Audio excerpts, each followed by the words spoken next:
आपली आमची कलेक्टर 6 जूनच्या भागात. आजचा भाग अतिशय जबरदस्त असणार आहे. अपर्णा घरी आल्यानंतर बापूला आणि मोनाला म्हणते, मागे जशी धमकीची चिठ्ठी आली होती तशी आज एक धमकीची चिठ्ठी आली. लगेच बापू आणि मोना घाबरून उठतात. आज ऑफिसमध्ये पार्सल आलं होतं. मौतीचं सामान होतं त्यात आणि एक चिठ्ठी होती. मला जीवे मारण्याची धमकी दिली. हे बघा, तुम्ही अजिबात टेन्शन घेऊ नका. मी आणि अर्जुन आहे. परिस्थिती पहिल्यासारखी नाही राहिली. मोना म्हणते, बया एवढं कोण मागं लागलं तुमच्या? अपर्णा म्हणते, मोना काही वाईट लोक आहेत. त्यांना मी जे काम करते ते नको आहे. अहो मग सोडून द्या ना. आपल्या जीवापेक्षा मोठं काय आहे? मोना, या पोकळ धमक्याला मी नाही घाबरत. आमचा तर विचार करा. बापू म्हणतात, आपला विचार करूनच बोलते ती. असं काम करत असताना अशा धमक्या येणार म्हणून काम बंद करायचं का? तुझं काम चालू राहू दे. मी खेळायला बाहेर नाही जायचं का? नाही. मग मी माझ्या मित्रांना इथं बोलवायचं का खेळायला? बाळा बोलवलं की बापू म्हणतात, नाही बापू, कोणाला घरी बोलवायचं नाही आणि कोणाकडं जायचं नाही. एकट्यांनीच घरी खेळायचं. अमोल रागारागाने तिथून निघून जातो. दुसरीकडे अर्जुन आपल्या सहकार्यासमवेत आपल्या घरी येतो. वहिनी पाणी आणा. अर्जुन आपल्या सहकार्यास पाणी देतो आणि म्हणतो, जेवणाची व्यवस्था? आम्ही जेवून आलो सर. बर या. कदम म्हणतात, अर्जा काय रे, आपल्या घराला पहारा? स्वप्नील म्हणतो, आजवर अशी वेळ आली नव्हती. अर्जुन म्हणतो, दादा मला आणि अपर्णाला धोका आहे. भाऊजी असली कसली केस आहे? वहिनी, त्या ड्रग्ज माफियावर काम करतो आम्ही. आम्हाला विरोध करणार माहिती होतं. एवढ्या लवकर घरात पोचतील माहिती नव्हतं. अर्जा असं किती दिवस? कदम, तो मास्टर माइंड सापडत नाही तोपर्यंत. म्हणजे वेळ निश्चित आहे. अर्जुन, तू सगळ्यात जास्त काळजी घे. हो दादा, घेतो मी. रुपाली म्हणते, फुलाचं काय भाऊजी? सकाळी त्यांनीच पाठवली होती. त्यांना सगळं माहिती आहे माझ्याबद्दल आणि आप्पीबद्दल. म्हणजे तिच्या घरी पोलीस आहे? हो, अपर्णाच्या घरी पण पोलीस आहे. काय आहे? कलेक्टर म्हणून तिने या मोहिमेला सुरुवात केली ना. पण अर्जा, आप्पी सुरक्षित राहिली पाहिजे बरं का. तुम्ही अजिबात काळजी करू नका त्याची. भाऊजी, वहिनी, माझी ड्युटी आहे. उगाच मनात काही आणू नका. अर्जुन, तू फ्रेश होऊन घे, भूक लागली असन तुला. रुपारी मनातले मनात म्हणते, आर्या आणि भाऊजींचं लग्न लावणार म्हणजे लावणारच मी. अपर्णा घरच्या गच्चीवरून पहारा बघत असते. बापू तेथे येतात आणि म्हणतात, अमोलनी त्याच्या आजोबांची आणि आजीचं चित्र काढलं ते तू बघितलंसुद्धा नाही. आप्या, एवढा कसला तू विचार करते? त्या धमकीचा विचार करते का तू? मी जेव्हा उत्तराखंडवरून इकडं आले ना, मला वाटलं आमच्या संबंधाला पालवी फुटेल आणि अर्जुनची आणि अमोलची गाठ होईल. पण उलटंच होतंय. मला वाटतं मी उगाच इकडं आले. असं कसं बोलते आप्पे? अर्जुनचं आणि माझं नातं पावसासारखं झालं. मी आस लावून बसले. आज पाऊस पडल म्हणून, उद्या पडल म्हणून. आत्ता अर्जुन आणि मी दोघं कदाचित एकत्र येऊ शकत नाही. या सगळ्यात मी अडकले. इथं आल्यापासून अमोल रोज 101 प्रश्न विचारतो. मी कसे उत्तर देऊ त्याला? मी अडकली हो. बापू म्हणतात, आप्या, तुझ्या नियतीवर विश्वास आहे का? हो. नुसतं माझ्या समाधानासाठी नको म्हणू.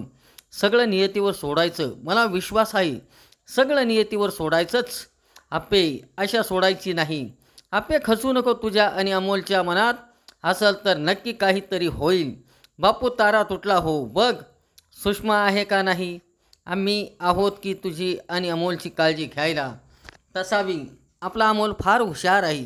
दिप्या म्हणतो, मोना आज डबा दिला असता तर? अहो मी बनवणारच होते, पण माझं लई डोकं दुखायला लागलं. लगेच तिथे अपर्णा येते आणि म्हणते, दिप्या आज तू लवकर घरी ये. आणि खरंच जर उशीर होणार असेल तर मी माणसे पाठवते तुझ्यासाठी. अगं तू लई टेन्शन घेते दीदी. टेन्शन होणारच दिप्या. माझ्या 8 वर्षाच्या सर्व्हिसमध्ये पहिल्यांदा असं होतंय. तुझं बरोबर आहे. मी काळजी घेईल. आणि मोना, अमोलवर नीट लक्ष ठेव. त्याचा पाय घरात टिकतच नाही. बाहेर जाऊ देऊ नको. जर गेलास तर त्याकडे नीट लक्ष दे. त्याच्या मागे पळत बसू का मी? फक्त त्याच्यावर नीट लक्ष असू दे. लगेच तेथे अमोल पळत येतो. अपर्णा म्हणते, अमोल माझ्यावर रागावला का रे? नाही काल तू एवढ्या कौतुकाने चित्र काढलं पण मी नीट बघितलं नाही. त्यासाठी खरंच सॉरी. नाही माझी चूक आहे. आणि अजिबात काळजी करू नको. ऑल द बेस्ट बर मी येऊ? या. मोना अमोलला म्हणते, मला तुझ्या पाठीमागं पळायला वेळ नाही आहे. दंगा करायचा नाही. आपण आपल्या हाताने जेवण घेऊन खायचं. मी जातो मागच्या बागेत खेळायला. अरे अमोल थांब, अरे अमोल थांब, असे मोना म्हणत असते. इकडे आर्या बाबांना वाढत असते आणि म्हणत असते, बाबा अजून अर्धी चपाती घ्या. बाबा म्हणतात नको नको. रुपाली म्हणते भाऊजी कुठं आहे? स्वप्नील म्हणतो येतो येतो येतो. कदम म्हणतात या आर्यामुळं लय दिवसांनी आपल्याला सकाळी सकाळी चपाती आणि भाजी खायला मिळाली. बाबा तुम्ही फक्त फरमाईश करा, अर्जुनच्या आधी मी तुमच्यासाठी बनवेल. तू अर्जुनसाठी करते ना तेच लय आहे मला. तुमच्या दोघांचं नातं असंच फुलत राहू.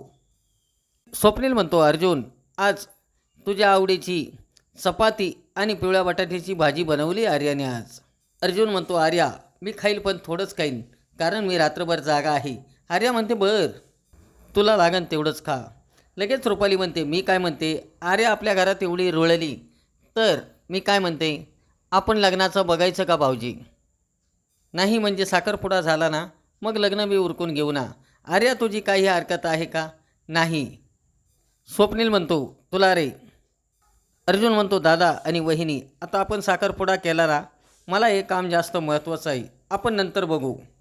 अरे काम तर होत राहील फक्त तू सांग आर्याच्या आईशी लग्नाची बोलणी करायची का? मी थकलोय आता. मला या विषयावर नाही बोलायचं आता. एकदा हे धमकीचं प्रकरण मिटलं का मग आपण बोलू. तोपर्यंत हा विषय तुम्ही कोणी काढू नका.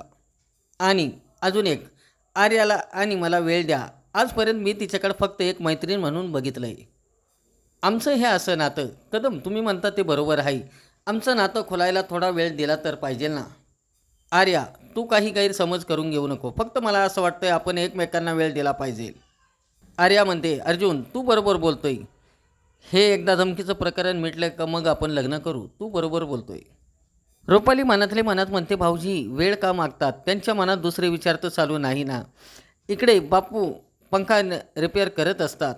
तेथे अमोल येतो. बापू अमोलला म्हणतात अरे बाळा तू आईबाबांचं चित्र काढलं ना ते असं कुठंही ठेवलं तर खराब होईल. ते नीट ठेव की. सॉरी बाबा. अमोल तू बाबांचं चित्र कसं काढलं रे बाळा? मी बोललो ना सगळ्यांशी. बर आम्ही सगळ्यांनी बोललो ते ऐकून तू चित्र काढलं होय? हो. बापू म्हणतात अमोल तुला बाबांना भेटायचं आहे का? मनातले मनात अमोल म्हणतोय भेटलोय मी बाबांना. काय झालं रे? मला फक्त बाबा नाही पाहिजे. मा आणि बाबा दोघेही एकत्र पाहिजे. बापू मा आणि बाबा कसे एकत्र आले? अरे तू लईच अवघड प्रश्न विचारला. सांगा ना बापू. सांगतो ऐक. अमोल बाळा त्यांना नियतीनेच ठरवलं होतं प्रेमात पडण्याचं. मग त्यांना कोण रोखणार? आणि त्यांचं खरं प्रेम खुललं ते आजगावात. आजगाव आपलं खरं गाव. नियती कोण आहे बापू? नियती सारं ठरवत असते. नियतीनेच तुझे आई आणि बाबा एकत्र आणलं. मग ते आता का एकत्र नाही? कारण बाळा नियतीच्या मनात काय चालू असतं ते कोणालाच माहिती नाही. हे बघ आपण जर काही मनापासून त्याला मागितलं तर ती मिळून द्यायला आपल्याला मदत करते नियती. म्हणजे मा आणि बाबा एकत्र यायला नियतीनेच मदत केली का बापू? हा मग. अरे तुझी अप्पू मा कधीच अभ्यासातून वर डोकं काढणारी न काढणारी. तेव्हाच तुझा बाबा शहिंशाह ट्रेनिंग संपून गावात आला. अमोल कुतूहलाने विचारतो मग काय झालं बापू? बापू अमोलला सर्व सांगतात. अमोल आपल्या बाबांची कहाणी ऐकून आनंदाने नाचायला लागतो. अमोल त्यांचं खरं प्रेम खुललं ते आज गावात, मंदिरात, कट्ट्यावर, झाडावर. मला कळलंय मा आणि बाबा कसे एकत्र येतील ते. बापू मला आपल्या खऱ्या गावी आजगावला जायचंय. जाऊया की आपण. आता हे चित्र व्यवस्थित ठेव बरं. लगेच अमोल म्हणतो कधी जायचं आपल्याला आजगावला? पण बापू हे चित्र कुठं ठेवू तेच माझ्या लक्षात येत नाही. याचा विचार तुझा तू कर. पण जिथं तू चित्र ठेवशील ना ती खराब झाली नाही पाहिजे, चांगली राहिली पाहिजे. ओके बापू. लगेच बापू म्हणतात मी देवपूजा करायला जातो. इकडे बापू देवाची पूजा करत असतात. तेथे अमोल येतो आणि बापू मला मा आणि बाबांचा फोटो देवाऱ्यात ठेवायचा आहे. असं का रे बाळा? बापू देव तुमच्या पाठीशी आहे ना.